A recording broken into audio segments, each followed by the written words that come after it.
Welcome everyone to Screenfish Radio. I'm so glad you could join us this week for a very special episode of Screenfish Radio. And for a very special episode, I have very special guests. And I am thrilled to have back in the seats Dave Voigt and friend of the show, Kirk Haviland. Welcome back, guys. Glad to be back. Well, you know something, brother? It's always good to be back here on Screenfish Online. Ooh, yeah. And there it is. That is a perfect segue because this week we're doing something a little different. Woo! This week, whereas we would normally talk about the latest in film or even television, this week we're going to talk about pro wrestling. And I hope that you're excited about this conversation because I know I am. And this particular time, pro wrestling is everywhere on television. Whether you're watching AEW or WWE, Ring of Honor, there's so many brands that are out there from the independents all the way up to the big franchises. But this week I would say rated S for spoilers, but I think that's probably a strange one for this. But I guess we are going to talk about things that happened. Absolutely. I mean, put that big spoiler alert right off the bat. We are going to talk about what's happened over the last couple of weeks. That's for sure. For sure. So, I mean, guys, I'm thrilled to talk about this with you. Wrestling has had a special place in my heart, off and on to varying degrees since I was about 10 years old. But I would love to hear from you both why you care or even like pro wrestling. What is it that keeps you engaged? Well, for me, my whole wrestling journey started as a kid as well. My dad would get us the old cheap seat discount Dominion tickets for WWE whenever they would be at WWF back then, when they would be at Madison or at Old Maple Leaf Gardens. So I mean, I remember distinctly one of the matches I saw as a young kid was a Ricky the Steamboat versus Randy Macho Man Savage in a ladder match at Maple Leaf Gardens many moons ago. But yeah, no, as a kid, it was at the time it was a relatively inexpensive thing that my dad could do with just me and my brother, so us, just the boys. And my dad grew up with his father, and he knew people. He would watch things, people like Haystacks Calhoun and other people from that era of wrestling. So he grew up watching and was a amateur wrestler himself through high school and stuff like that. So that's why he introduced it. He kind of brought it into us because he thought it'd be a good activity for him and his sons. And then of course the whole rock and wrestling Hulk Hogan era started, and it kind of just took off for me and my brother. We'd rent whatever new Coliseum video would come out that month at the old video store and watch it. And yeah, that was... These aren't DVDs, kids. These are these are VHS tapes, occasionally even Betamax. Like, this is old school. And they were in the old oversized video cases, the clamshells. Yeah, not necessarily the clamshells, but the ones with the slide-in plastic tray. Right. That would either be for wrestling or for porn. They were the only two formats that used the slide-in plastic tray. For whatever reason. So it was that way. And of course, as a kid, I didn't know much about the one, but I knew everything about when it came to wrestling. So that was how my journey started. Obviously, as most wrestling fans, as you grow up, you fall in and out a bit. That's kind of happened to everybody, I think, at some point in time. But recently, with the advent of AEW, which is kind of a more wrestling as opposed to scripted storyline type presentation, they do more of their storytelling in the ring as opposed to just a whole bunch of vignettes and talking on a microphone. It's kind of drawn me back in. That's not to say that it's better than WWE, because wrestling is wrestling. You should enjoy wrestling for whoever's putting it out, but that's just the presentation that kind of resonates with me a bit more. Well, and that's a good thing to bring up too, because I mean, that the reality is, I mean, the art of professional wrestling, be it sort of the TV production or sort of the moves inside the ring is at its core storytelling. And I mean, and that's something that kind of gets lost along the way. But I mean, for me, when I sort of got hooked, I mean, I was the ripe old age of probably about 9. And you know, with WWE superstars syndicated every Saturday morning, you know, you turn on the TV, you plop down to your breakfast cereal, and you watch Superstars. And it was that epic promo between Hulk Hogan and Andre the Giant, and Andre wanted a title shot and ripped the chain off his chest, and there was a little bit of blood trickling down his chest, and I was hooked. WrestleMania 3. I was absolutely hooked. But I mean, also at the same time, it does highlight sort of how there are really two different types of storytelling when it comes to professional wrestling. There is the theatrics, there is the grandeur of it all, but then there is also the physicality in the ring. And even when you mentioned something like WrestleMania 3, obviously something that is brought up so many times by fans everywhere is just the match between Macho Man Randy Savage and Ricky the Dragon Steamboat for the Intercontinental Championship, which is such an in-ring classic that it gave me sort of an appreciation of not just the physicality of it, but the theatricality of it as well. And I mean, as I got older, like you said, you dip in and out. And I mean, as the Attitude came in and that glass broke and Stone Cold Steve Austin was stomping a mud hole and walking it dry, you get roped in again. And I mean, really, what professional wrestling is at its core. Yeah. And I mean, I use this as a very sort of old school example, but it's like the traveling players. It's, you know, it's like the theater troops that we would see sort of pop up in a Shakespeare play that would, you know, take their cart from town to town and just tell different stories. At its core, that's what it is. Yeah. And it's a good thing you bring up Macho Man versus Steamboat, because in many ways that match is kind of a predecessor to where we are now in the ring, which is kind of heavily in the work rate era, as they call it, where your actual your physicality and your work inside the ring now is just as important as everything else. I mean, it's more about athleticism as opposed to being, you know, 6'9", 350 and just, you know, clobbering people. 100%. I mean, when we're growing up, I mean, let's be honest. I mean, by the time we were watching Andre the Giant, as where we were in WrestleMania 3, 4, and 5, Andre really couldn't do much. No, he was breaking down physically for sure. And I mean, Hogan with his 3 moves of doom. I'll use the Cena reference because Cena has the 5 moves of doom. Hogan was more like the 2 or 3 moves of doom. I mean, it's not like they were. I mean, they were athletes because they obviously took care of their bodies and they looked great.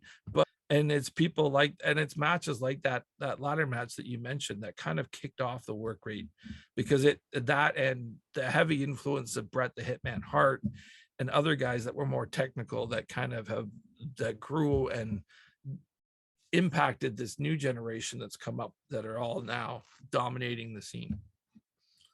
You know, it's interesting you say that, because I remember as a kid, it was always about the biggest guy.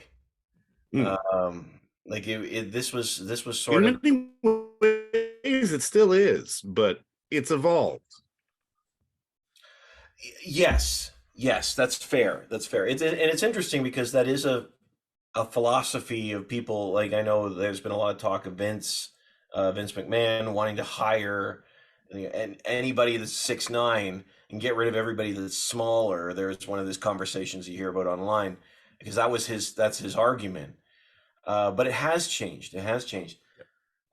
But I remember as a kid sitting in the CNE exhibition place for Hulkamania 86. And it was a big deal. I don't remember how we got there. And I say that because I don't remember like loving wrestling and like I have to go. Like, for some reason, I must have liked it. My dad thought we should go to this thing. But I remember wanting to see the main event, and that was a big deal for me at the age of 9, because the main event was like 11 o'clock. And we were freezing cold, and I see Hulk Hogan versus Paul Mr. Wonderful Orndorff. Yeah. And in exhibition place is a key memory for me. Like, this is a big thing. But I fell in love with the characters. And you're right about storytelling. And I think this is why I feel like this is a relevant thing for us to add to the podcast verse, if you will, for us, is so much of this film is about stories. And my son's best friend, my son is 12. His best friend doesn't watch wrestling. My son does, with me. And his friend came in and said, "I don't get why you like this." And his friend and my son said, "Why?" And he said, "It's fake." Um, and I looked at him and I said, "Okay." I said, "Okay. Let me ask you this. What's your favorite movie?" He said, "I don't know, Avatar." I said, "Okay. Why do you like Avatar? Because it's not real." And he was like, "Okay, fine, I get it." It was- but that's what it is. That's what wrestling is to me. It's stories Yep. and 100%. connecting with the stories. Sorry, go ahead, Kirk. Well, no, I was agreeing with you 100%. I mean, and how that storytelling has developed over the years has been how different companies have flourished. That's just the way that it is. I mean, you're right to bring up. You're talking about Vince and his affinity for larger wrestlers. I mean, whereas for me, I mean, I think if you have an entire roster of guys that are all the same build, the same look, you know what I mean? They all kind of look like they've come out of the same gym. It's like, okay, I get it, but there's, I miss the variety, which is probably why other wrestling companies appeal to me very much as well. Because if you took, say, Braun Strowman, who, yes, he's a big dude, and he does stick out even in WWE because of his size. I think Omos is the only one who's close to him. But if you were to take him and put him in AEW, would he stand out? Absolutely. But that's what you want. It's why people like Lance Archer and Miro are such big, or you know what I mean? They stand out more because of the surroundings that they're in. Whereas if you're just going to put those guys, I mean, look what happened with Miro when he wasn't in WWE. He kind of just got lost with everybody else because he was the same. You know what I mean? He was like this big guy, but he's in a sea of big guys. But I mean, again, you've got to remember that especially like when we were growing up, the athleticism of it wasn't necessarily 100%. highlighted. I mean, Braun Strowman is not a small man, but he is an athlete. Yep. I mean, with all due respect to the great Khali, the man couldn't move. No. You know what I mean? He could barely walk. But like, there is a difference between the behemoth and sort of this athletic specimen. I mean, Roman Reigns is not a small man, but he is a hell of an athlete. Yeah, you're not seeing like Tugboat or Yeah, Bastion Booger or people like this anymore with regard for the most part. I mean, you do have Bronson Reed, aka Jonah Rock, who's back in WWE, and that guy is a different look altogether, and it's great that he's there. I wish he would get used more. He's got for his size, he's unbelievable. But yeah, you're right. It's more about athleticism now, and I feel that that's kind of where this is going to continue to go. but I mean, it's also about recognizing it too. Because I mean, even somebody like John Tenta, who played Earthquake back in the day. I mean, the man was a trained sumo, so like he was a legit athlete. But I mean, he looked like a bouncer, or he looked like a lumberjack. Mm-hmm. But no, the guy was a legit athlete. Yeah, John. Yeah, absolutely. It's just like the line between delineating sort of or understanding the difference between the guys that you pulled out of some backwater bar who look like they can just beat the crap out of one another versus guys who are genuine athletes has become a lot clearer than it used to be back in the day. I mean, I look at if you want to compare. I mean, a good comparison. Two guys that are people rarely consider athletes, but they're top level athletes. And I'm going to bring in UFC just for 1 second. I mean, I remember when Big Country was out there, and everybody made fun of Big Country because he had the gut, and it's like the guy could still go 5, 6 rounds without tiring out.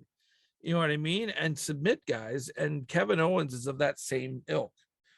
Kevin Owens may have a bit of the gut, but he can go 35 minutes at the drop of a hat. And he can outlast a lot of other guys in that ring. So, I mean, again, different sizes and different body shapes are what are important, for me at least.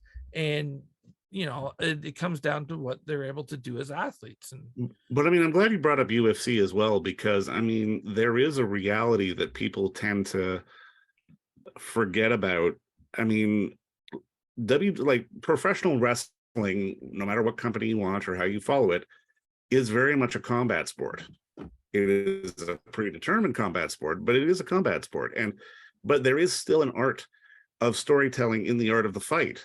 And I mean, you can't, like, when you really look at sort of the story, you know, stories that happen in the UFC and how they build up things that way, even inside, outside of the ring, or like, you know, building a boxing match back in the day, you know, not just from a television production, but from what you see in the ring with sort of the underdog and the good guy and the bad guy and how guys fight. It's such it is really very much a physical form of storytelling, which I like, at least from my perspective, doesn't always get the respect that it should. And I mean, it feels like it's finally starting to get that, especially on a broader sense when it comes to professional wrestling, because you got to remember, before, you know, The Rock or Dwayne Johnson, Adele's new best friend, as we'll refer to him here, when he broke into Hollywood, he was the exception. He was like, don't talk about wrestling. Don't talk about wrestling. You got to move past it. It feels like the mainstream has finally started to embrace it a little more. I think I think it was just a perfect storm of timing, based on sort of the availability of talent that came out of the boom that we saw in the late 90s, 2000s with the Attitude Era. But then, you know, the Monday Night Wars with WWE versus WCW, when that ended, and then there was a bit of a vacuum for talent. But now these new companies and these new talents, there are so many people working, and so many people, you know, talented people working in the sport and art of professional wrestling. I mean, this is a fantastic time to be a fan right now. I mean, I don't know if there was the vacuum of talent, is what you would say, as much as there was only one portal. For the long time, it was just WWE or nothing. No, but I mean, also, you've got to remember that, I mean, like, performers like Bailey, like, you know, Sasha Banks or Mercedes Moné now, they came out of being inspired by people like Lita, like people like Eddie Guerrero, who came out of the Attitude Era. So I mean, it's just a question of growing into it. Yeah, I'm just saying, in that early to mid 2000, like when we're talking about 2005 to 2010 type era type, there were, like, again, there was one from when WCW closed until the early 2010s. There was really only one portal to be seen, is what I'm saying, because the whole internet really hadn't exploded as much as it has now.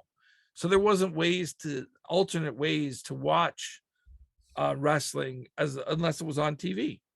You know what I mean?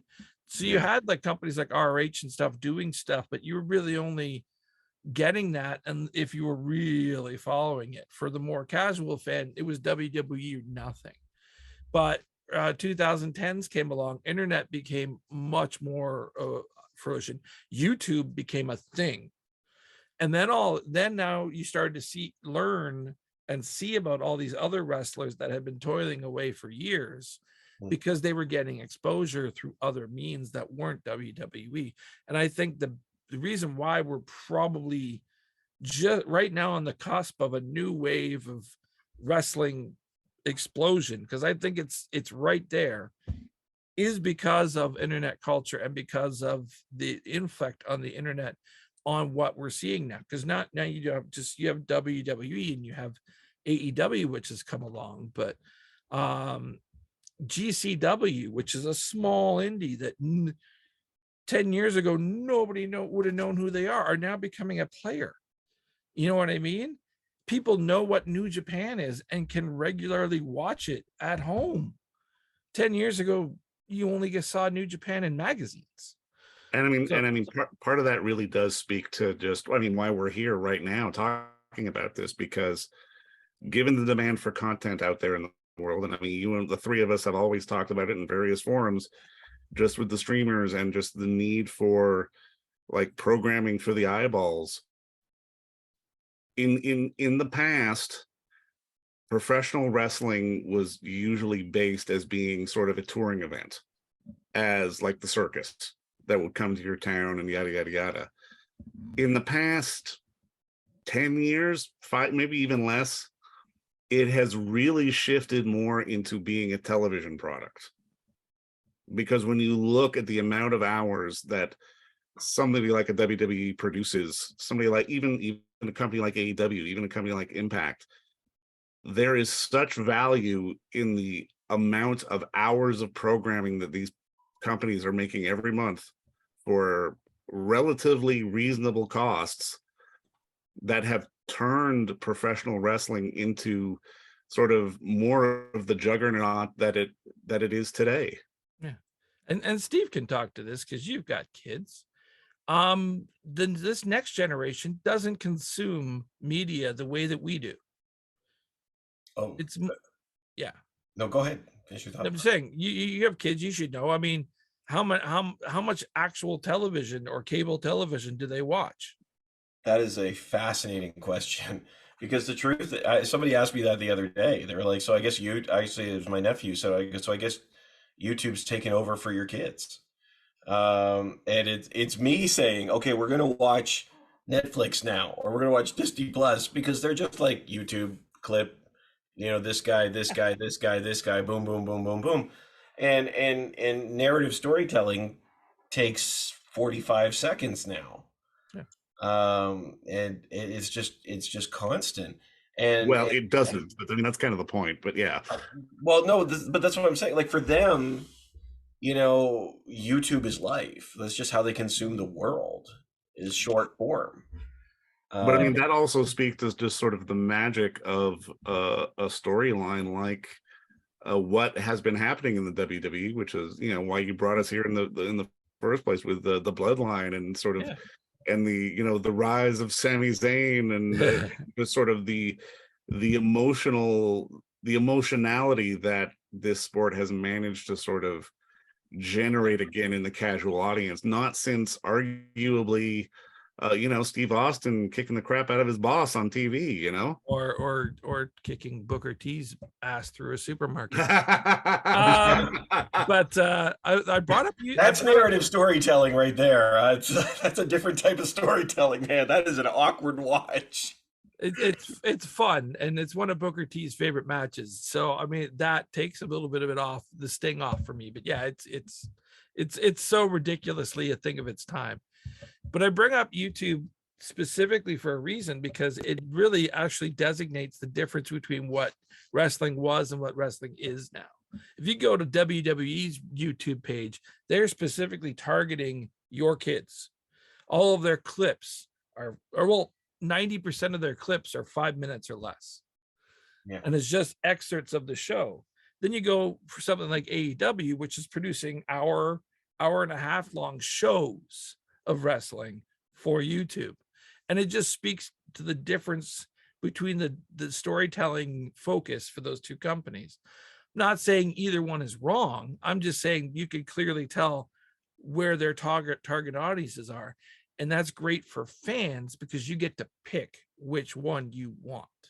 But I think the reason why WWE captivates kids as much as they do is because they are on YouTube targeting them. 5 minutes or less. Hit it, quit, and get out. But I don't think that's just it.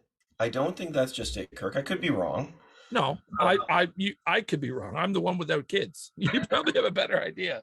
But I'll tell you, and it's in some ways it's similar to being when I was a kid. It's the characters and the stories. My kids every week they're worried about Sami Zayn now, and these are kids who 6 months ago had seen 5 minutes of clips. Maybe I think I had COVID last year, and I watched Money in the Bank. It was the first pay-per-view I'd watched in decades, probably. But I was like, I'm in my room, I can stream it. I'll just watch it and think. So I showed some clips to them then, but I like it. They are now like they will fast forward other matches to see the next clip of Sami and the Bloodline. There is something about this character in this story that has captured their hearts, and it's the YouTube helps. See, the way I always say is the YouTube helps keep them engaged because we can't watch Raw. We Yeah. don't get it, but we get SmackDown. So there, but if they want to know what happened on Raw, they can do it in a clip. Which is just smart for any network show at all. Is like, okay, you want to Yeah, get of caught up course. in this. But I'm telling you, they're not watching it because they're watching YouTube. They're watching YouTube because they're watching it. Yeah. And that's great. I mean, don't get me wrong. I mean, it is a story that has very much captivated everybody. I mean, to the point where 3 months ago, everybody, based off of what happened at Hell in the Cell, everybody wanted two things to happen. They wanted Cody Rhodes to come back at Royal Rumble, and they wanted Cody Rhodes to take the belt off of Roman Reigns at WrestleMania. And now, because in those 3 months, what's happened with the Bloodline, everybody wants it to be Sami.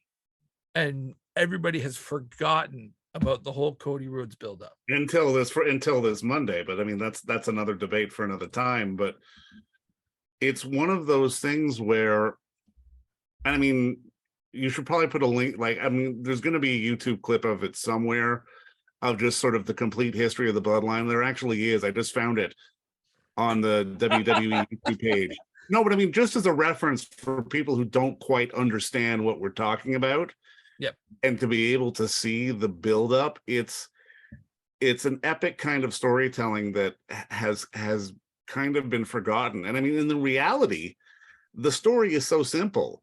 It is the underappreciated underdog who just wants to belong to something bigger than himself, desperately looking for attention and approval and wanting acceptance, but ultimately realizing how flawed it is to do that and just understand the need to stand on his own and not look for the acceptance of this person who he thought was the be all end all, but in reality is just, a paranoid maniac trying to hold on to the power that he has.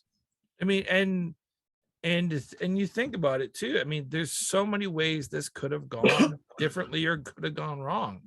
This has just been them adapting, which is all the power to the WWE writers right now, because this entire story has been them adapting to what they've been given. Because I mean, Sami Zayn was supposed to be part of the Bloodline for 2 weeks and then be discarded, but it worked so well that they developed into something else. Solo Sikoa, that the Usos' legit brother, didn't want to be part of it. He wanted to do his own thing. And now not only is he a part of it, he's like a central core figure in the whole thing. There's so many things that could have been different. I mean, Roman Reigns off the bat had to fight to be paired with Paul Heyman because they didn't want, they did not want Roman and Heyman together because Roman doesn't need someone speaking for him.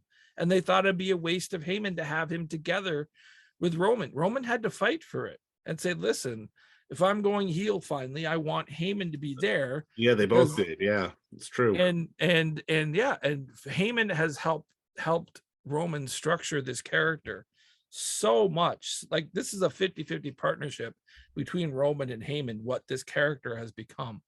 And everything else is kind of just fallen into place. And credit to them for committing to this ridiculous notion of having the belt, not one, but both of their title belts on one person for 2 year. Well, to be fair, 1 year, because last year is when they unified it, but yeah. But I mean, right now in WWE history, there's only 4 wrestlers that have had the belt longer than Roman. Yeah, and that's insane. When you can, nobody's going to catch Bruno. Bruno had it for 6 years? Yes, something like that. Yeah, 6 or 7 years. I mean, nobody's catching Bruno, but I mean, we're talking, when we grew up, we knew Hogan always had the belt. Yeah. You know what I mean? And we're now in an era where Roman is catching up to Hogan. And it's crazy to say that, but the kudos to all of them for keeping the storytelling fresh and strong while still leaving the belt exactly where it's supposed to be. And let's be honest, did anybody think that Roman was losing the belt going into Royal Rumble? No, because and we didn't care. This Yes, is that's the point. This is what has amazed me about this, guys. This is what has amazed me about this, because this story has been like you've had your belt. First of all, you've had your belt on a guy for 2 years in a world where, like we said, storytelling takes 5 minutes. That's remarkable and kept it interesting. People Yeah. are more interested the longer he has it because it's not about him. I mean, his character thinks it's all about him, but the stories he tells are always about someone else. When Jey Uso first comes back, it's all Yeah. about him trying to get Jey into it, and then it's Jey and Jimmy. Then there was the storyline. After that, there was what story? Oh, then there was Brock and Heyman, and it was all about them. And now it's about Sami. I mean, people are assuming that Roman's going to be the champ, but they're telling interesting things around him. And that's why it's working. Yeah, You know, like they've basically made Roman like I'll use a weird analogy, but he's like the planet, whereas all of these other things are moons and stars that are surrounding him, and you're getting all of this interesting stuff from the factors that are around him, but he's the constant in the middle. that's And exactly it. I mean, to even dovetail off that, I mean, this is probably the reason why your kids and kids in general are so fascinated with it. And this is something that doesn't always get the attention it deserves, but in what other form of entertainment and storytelling does the audience have sway over the result? Mm-hmm. If the audience wants something in professional wrestling, history has shown us eventually they will get it. Yeah, I mean, and obvious, and I mean, and another way to kind of factor this whole thing in is that, I mean, wrestling has always been and always will be the ultimate form of escapism for people, because and you get to watch an immediate reaction to something. I mean, it goes back to the reason why the Attitude Era exploded and worked so well was because Steve Austin beat up his boss. And how many people out there in the real world wanted to beat up their own boss, but they couldn't? So they got to live through Steve because Steve got to beat up his boss every week on TV. And it's something as simple as that concept that just draws you in. So I mean, the reason why another factor why I think the Bloodline works so much is that there is so many people and so much drama out there in real life family, and with your own family, that what's happening within the Bloodline is so believable because it's within a family. And I mean, also think about this. It really speaks to just how we've changed societally in many ways. I mean, in the Attitude Era, we were drawn to the outsider, the rebel, the ass kicker, the guy who was going to stomp a mud hole in you and walk it dry and do whatever he wanted to do. And now we're drawn to the guy who just wants to belong. And because he's been rejected, and now he understands why he couldn't. He understands he belongs to us now, rather than trying to belong to this thing that never wanted him. That's the magic of it. It shows just where we are mentally as a society, but also sort of emotionally as well. I mean, they've go ahead, Kirk. So and they've figured it, and it's another thing that's worked so well and has been played out through this whole storyline, is not only have they literally painted Sami as the outsider, but they've done it figuratively as well. How much time of how much of this history of the Bloodline have we seen Sami knocking at the door, trying to talk to Roman? Yeah. How many times has been outside the dressing room trying to get in to talk to Roman? It's brilliant because they've taken it, like they're showing you visually exactly what they're trying to do with him being the outsider without even having, and they're doing it in such a way that you're not even picking up on it unless you think about it. And there's beautiful subtleties there in the ring as well. Like I love the fact that when Roman is going to speak, he just goes like this. And if you notice, every time he just puts his hand out and he expects Paul Heyman to put it in his hand. Yep. He doesn't say, "Give me the mic." He just goes like this. And it's like, oh, yes, my tribal chief. He has to, they little subtleties like that communicate the role they want him to have. But I love, this is the conversation that really gets me, to be honest, is I am fascinated by the fact of how much things continue to change and evolve for the better in a lot of ways. I mean, we're talking about storytelling right here. I mean, we haven't even talked about the evolution of women in wrestling, and think about where they were in the Attitude Era and where they were before that. 100%. Oh my God. And you now have audiences that are screaming for women to main event. Yeah, when they don't get, I mean, and as much as I sit here and watch AEW and enjoy AEW, the one thing that they've currently dropped the ball on is their women's division. And everybody says it's because they don't have the talent, and it's like, no, they do have the talent, they just don't make the room for it. Which is why they're shopping an idea of just having a women's wrestling program where they would have an hour a week just be women programming. And it's like, I'd be all for it because the talent is there. Is just that's the one thing that WWE does exceedingly better than anybody else, is they showcase the women on their roster and they give them a spot. And I mean, they did give them a spot, but I mean, it reminds me of something that, especially in the world of professional wrestling, the best stories are either meticulously planned out or they happen organically by accident. It's either the carefully thought out, well-planned design stories like this Bloodline narrative that we've been going through now, or it's the yes movement, or it's something like, would Becky Lynch be Becky Lynch now if she hadn't have broken her nose and had sort of the sense to walk it off with a little bit of swagger and just wipe the blood on her shirt on live television? Would Kofi Kingston have been a champion if it wasn't for the fans screaming for Kofi every year? Exactly. I mean, but that's the best part about the Bloodline too, because as we talked about, so much of it has been meticulously planned, but there's also this other side where it came spontaneous. You know what I mean? Because the Sami thing was only supposed to last 2 weeks. And now it's gone on for months. Because Sami did a sit down with Ariel Helwani before the Rumble, and they were just talking about sort of how he got involved with the storyline, and he, you know, like, did you have to prove to the guys that you could belong? It's like, it wasn't the brothers, it wasn't Roman. I had to prove myself to Heyman. Heyman had to believe that I could sort of be there with these in this top line storyline, and he has. And it's one of those things. Go ahead. I was going to say, I'm going to go off topic a bit, so finish your thought.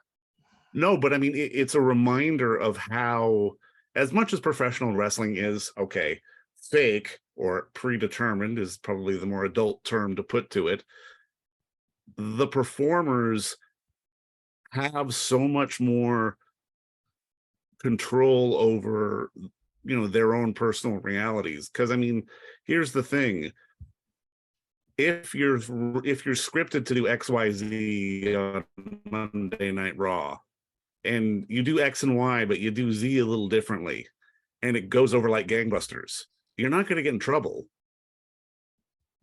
Like, you had, like, it's a performance art that is based on the performers betting on themselves. And I mean, we've seen so many talents in professional wrestling who will stay a little too on book and they don't go anywhere. It's the ones who know when they see a moment in front of them to run with it. Because I mean, you're on live TV. You know, they're not gonna do like the stage hook with the guy off stage trying to pull you off on TV. If you're doing something on TV, as long as if you're not, you know, cussing or, you know, showing your ass, they're not gonna cut it. It's the guys who can take a script and make it sound like they actually said that and actually came up with that, as opposed to it actually being a script. And those are the people that are going to excel. My last note on the Bloodline, and we'll move on. Actually, I think we're getting close to time anyways, but my last note on Bloodline is about Heyman, because you just brought him up. And my favorite part of what Paul Heyman does, and it's very subtle, because he's designed this character, and I can clearly tell that he's designed this character as basically he's the war consigliere in a Godfather mafia setup. And the one thing that you may notice, and you can keep an eye on it from now on, he never walks in front of Roman. He always walks behind him, and he never looks Roman in the eye. Never. When they're on camera, he's always behind him, and he never looks Roman in the eye. Whenever he addresses him, he's bowed down, and it's perfect. There's some remarkable visual storytelling going on without saying a word. Mm. And it's been really impressive. And I love the fact, Dave, that you talk about how the key storylines have changed. Because like it's funny, like if we were in the Attitude Era, I admit it, I wouldn't be letting my 8-year-old watch it, my 12-year-old probably, but I wouldn't be it was different. Yeah. And they were trying to push. And the Stone Cold story was, I mean, I was like in my 20s. I thought it was a blast. I thought it was so much fun. The Rock was a larger than life personality. But like the storyline of a guy who's falling in with essentially the Mean Girls. Like this is Mean Girls. This in some ways in pro wrestling. And seeing him start to wrestle with that and make a decision on his own, it was a turn that felt good to watch, even if it was like a hard watch. Like it was the Royal Rumble thing. I read one wrestling critic called it cinematic, and at first I was like, well, hold on, but that sort of triggered even this podcast, because I was like, it is true. It is true. And it's a point back to actually to take it back to cinema. I mean, to be cinematic, it doesn't need to be some grandeur landscape. You know what I mean? It's about storytelling. It's about a script. It's about a performance. Cinematic encompasses everything, which is why a film that is basically set in one location where it's just a bunch of people conversing can still be as cinematic as Avatar Bloody 2, whatever you want to call it. But yeah, it's cinematic, can be many different things. And go ahead.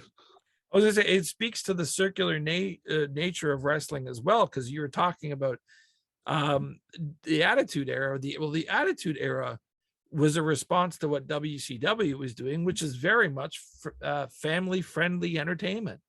And Attitude Era ends, and the WWE basically becomes WCW for a long time, family-friendly entertainment. And then AEW comes along, which is basically doing a version of the Attitude Era, much less raunchy and much more respectful, but they're doing a more hard-hitting nature in response to what WWE is now. It just speaks to the circular nature of wrestling. I mean, it even speaks to the circular nature in an event. I mean, if we all remember, I mean, main event of Royal Rumble, Roman, Sami, and Paul come out, and Solo come out. 50,000 people got their arms in the air and they're cheering him. 30 minutes later, they're telling him to F off. Which I've never heard.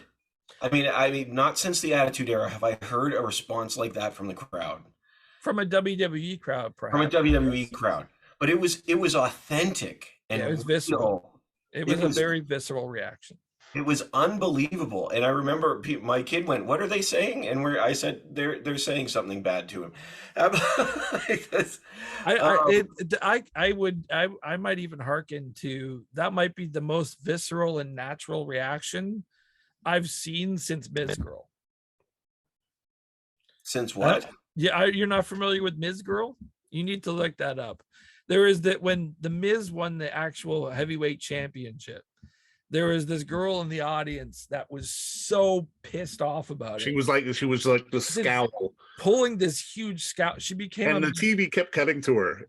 But She she turned became a into a meme. full-blown meme. If you look up Ms. Girl anywhere, I'm telling you, you'll see a picture of her face because she was so pissed off that the Miz became world champion. But that's storytelling. That's what you got to do. And I love Miz. Don't get me wrong. I love that dude. Even I know he plays a great heel, and outside the ring, he's a fantastic. If you ever watched any, he's just a great human. But yeah, I just love the storytelling. He gets it because he grew up like we did, watching wrestling. You know, when I was in university, and this is true. I'm really letting you guys behind the curtain on this. In my last year of university, we had to write I called it my senior thesis, but it was really just an essay that was about 25, 30 pages long, which is not a senior thesis, but it was to me. It was a big deal at the time. And I took this course, and it was trying to teach, they said you could write about anything at all. I wrote about soap operas. I used to watch them with my mom. I watched all my children. So I spent like a year studying the aesthetics of soap operas at the age of I was like 22, 23 years old. And I wrote a chapter on wrestling, and it was fascinating because I had to talk about it. And this was, again, I think the early Attitude Era. Yeah. And the subtle difference, and this was the subtle difference, I'll never forget coming across this. I think there was one book that was talking about professional wrestling.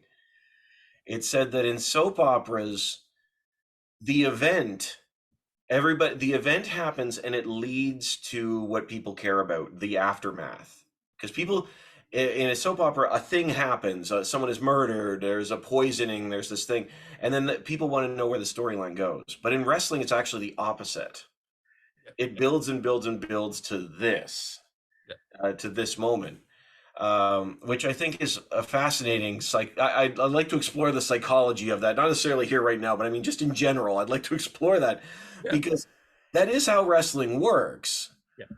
But the thing I've noticed about it as well is it still operates on the same wavelength as a soap opera, because you have the match and the really good stories don't end there. They take you to the next one. Well, the main difference between wrestling and a soap opera is that wrestling has stopgaps along the way built in.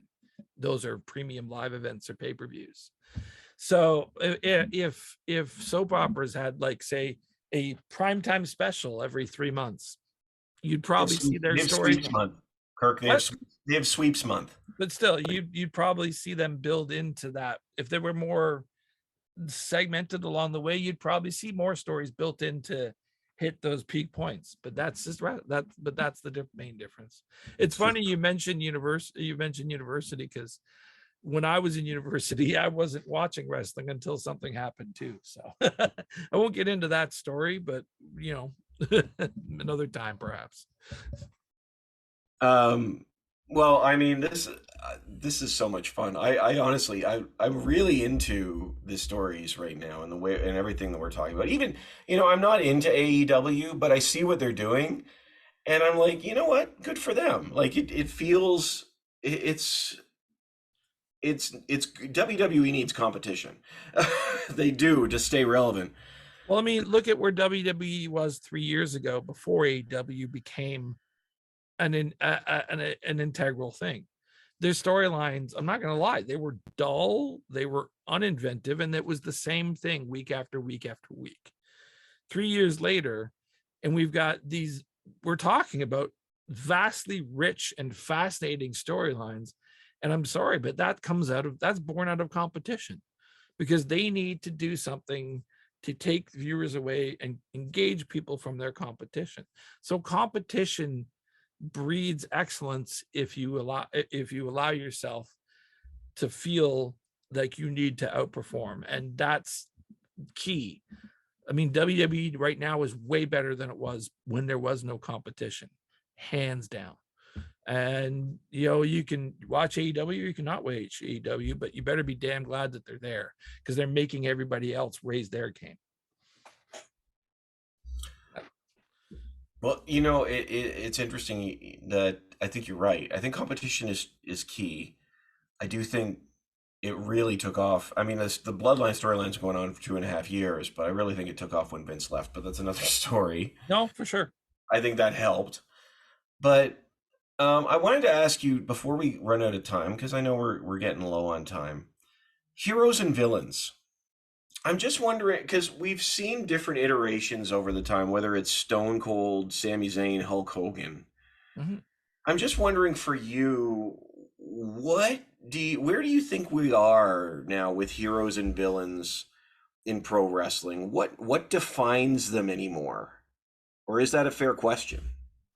I mean, I think it breaks down kind of on multiple levels because I mean, if you look at the structure of, for the most part, how a company like AEW tells stories, where it's based on the physicality and it's, guy X versus guy Y, and they're basically trying to kill each other for one way or another. And they're building up to this moment where it's going to be this match or else, versus WWE, which still has a lot of great in-ring performers and physicality, is based more on character, is based more on personality, based more on attitude.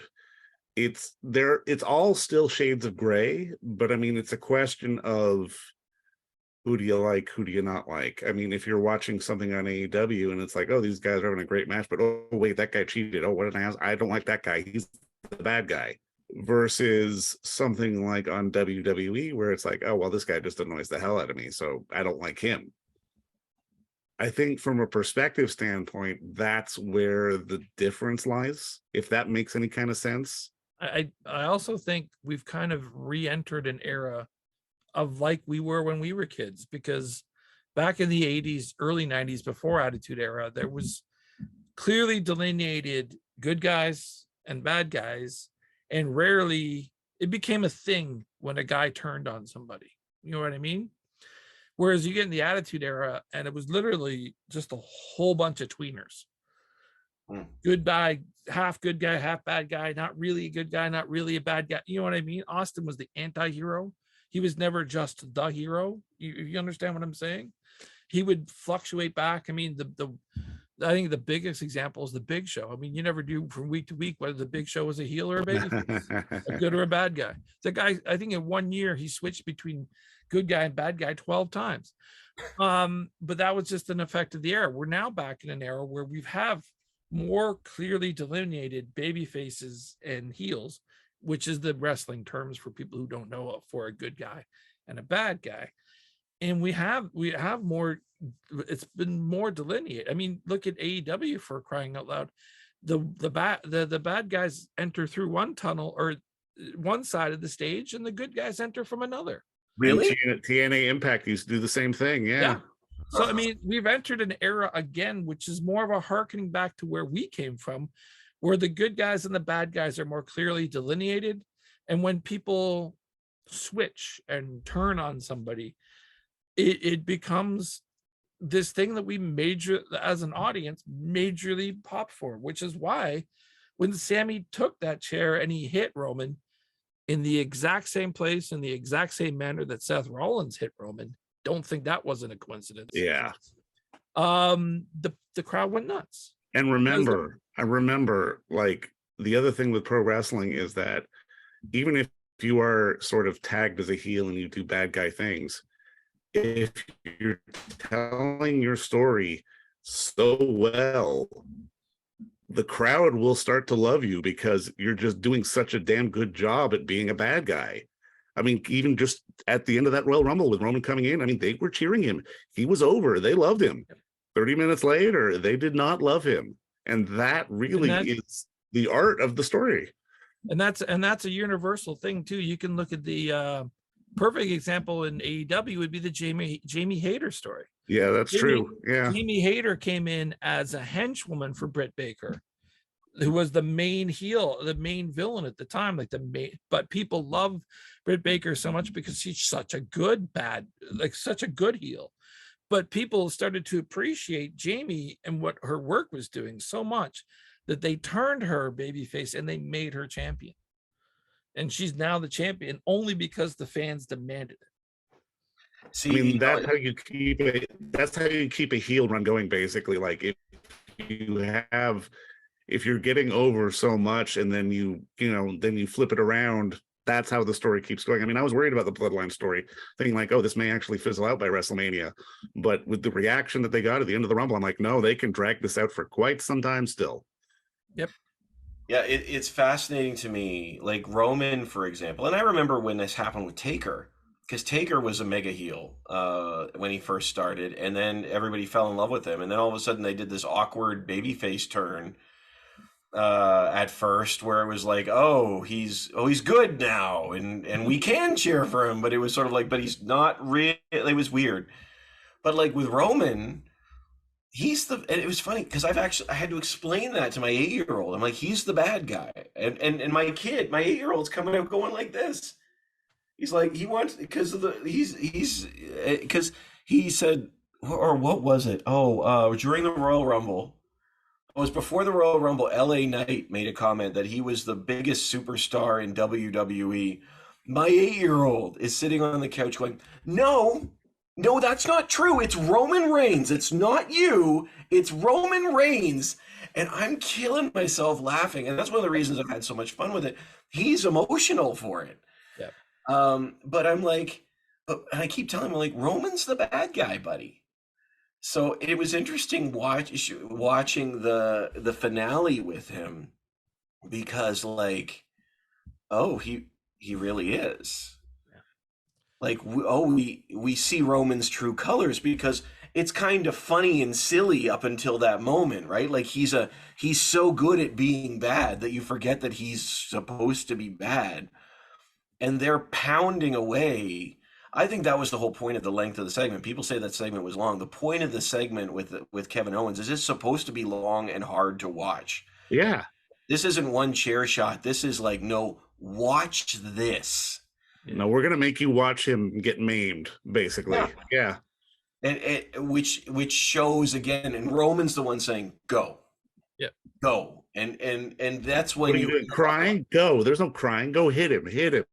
Yeah. Look at all we've done for you. Hit him. I mean, and that's the thing that delineates a heel from a exceptional. And I mean, it speaks to the real. They say the exceptional bad guys are the guys that can tell you the truth, but twist it in a way that it fits their narrative.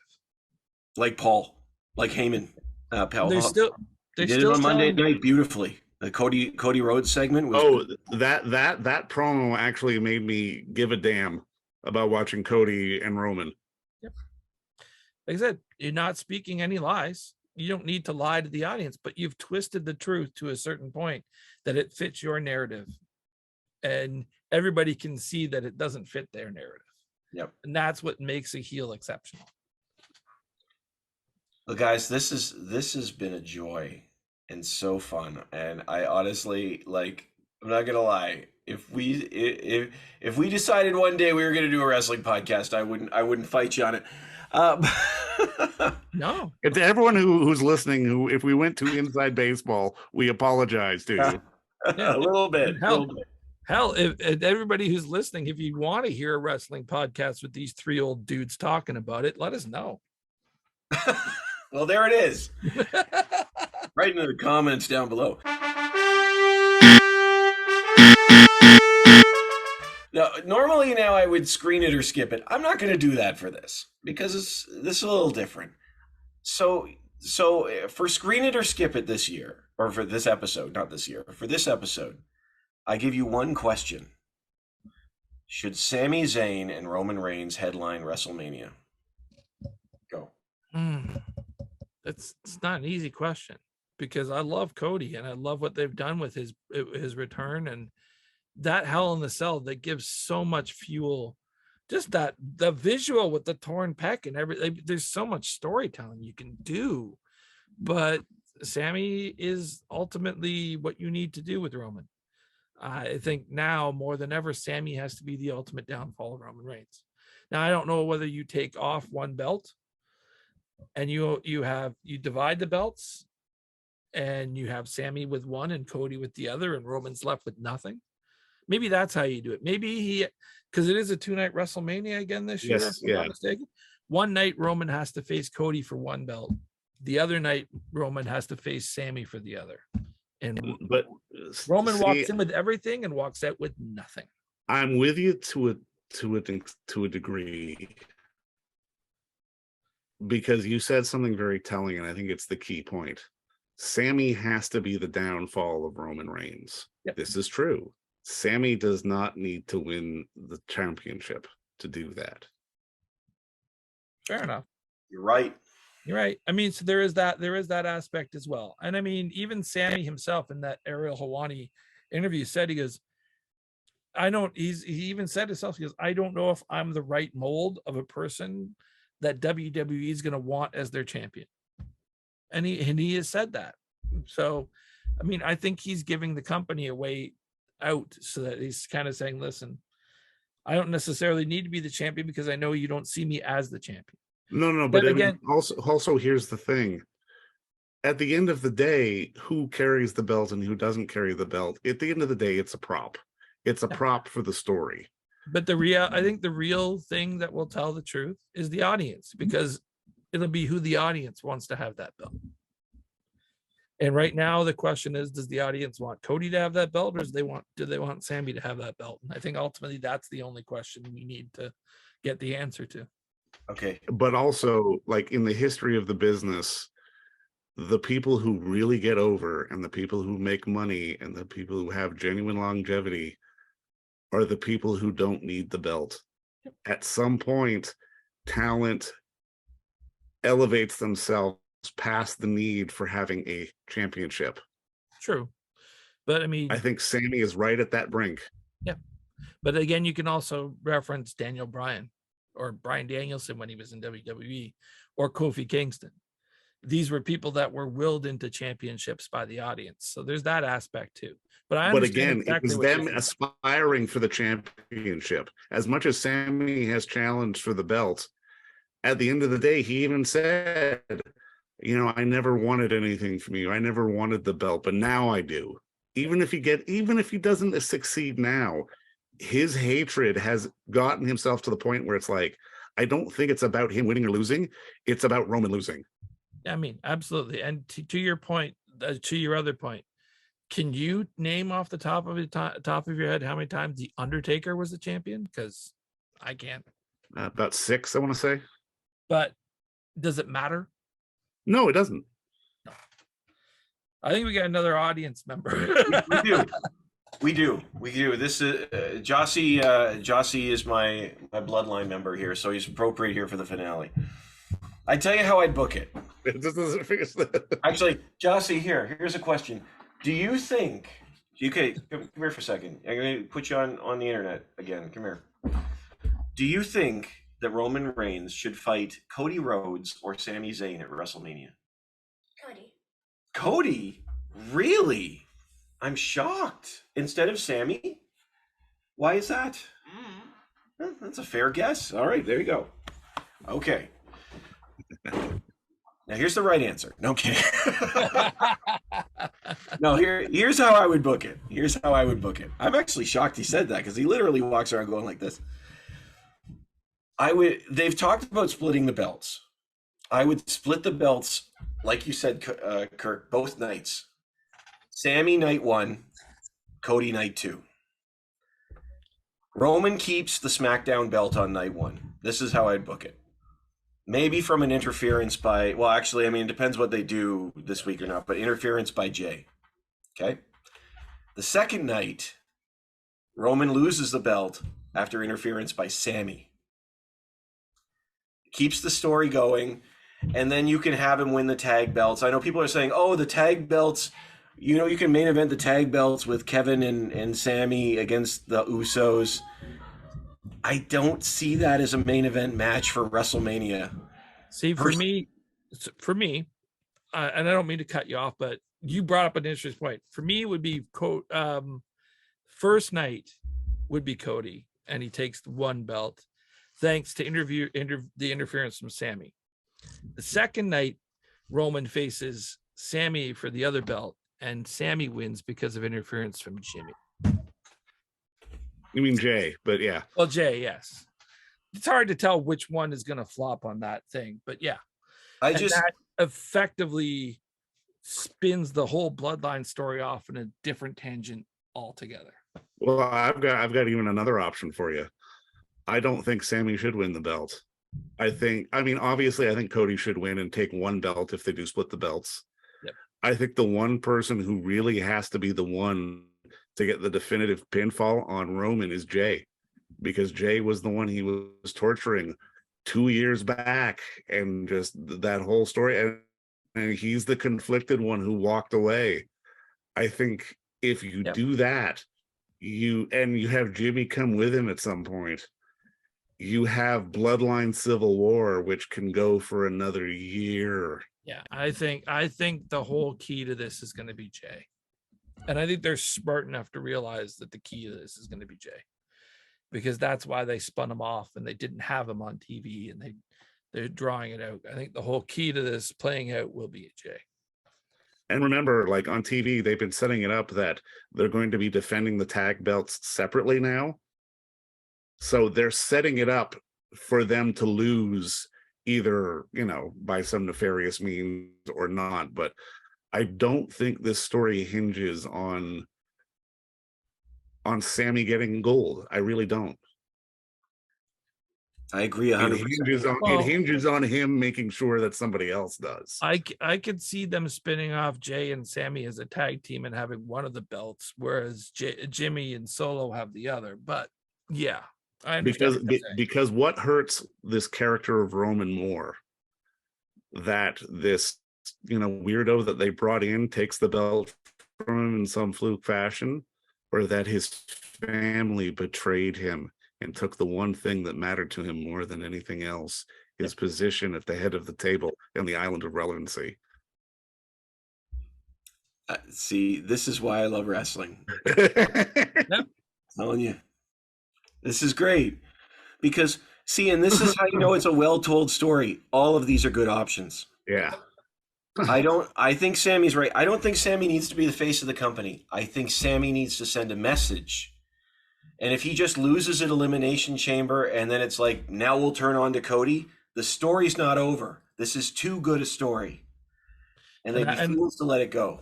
And I have to say, what I would love, I wouldn't even mind if WrestleMania comes along, Roman for some reason gets taken out and they leave Roman off of TV for 4 months. And they don't even have a sniff of Roman. And then SummerSlam comes along and Roman's back with a vengeance, and it'd be perfect. It's so good. I mean, we've even left out the obvious. Sami helps Cody win. Yep. I said that. Yeah, he did. Okay. On night two. See, that's what I thought. The Elimination Chamber should have been a non-title match. Sami wins a non-title rematch. WrestleMania, he loses.